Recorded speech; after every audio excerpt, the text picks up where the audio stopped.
We have different kinds of breakout, eka nga. At stress, sometimes nga may mga rants na hindi natin maintindihan.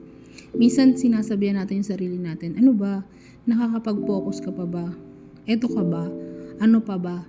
Kaya habang maaga, lumabas ka at panandaliang iwan lahat ng yan. Minsan lang tayo maging masaya. May pagkakataon na parang gusto nating sabihin na, hey, give yourself some time.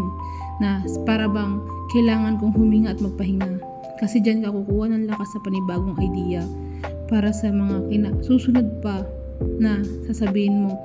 Ito yung sinasabing bagong diskarte, pagsusumikap, kung saan papunta tayo sa pag-asenso. Minsan hindi naman nakakawalang yung bang parang iisipin mo na hindi naman sayang yung isang araw lang para sabihin mo kailangan mo lang pumahinga.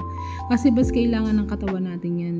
Yung bang ang isip natin magpa-function kung talaga namang full energy ka, na-refresh ka. Alam mo yun, yung may mga bagay na hindi ko pala kailangan na mag-self-pity or pilitin na pagurin mo lahat ng sarili mo dahil lang sa sinasabi mong nanghihinayang ka para sa isang araw. May mga bagay na totoong nakakahinayang.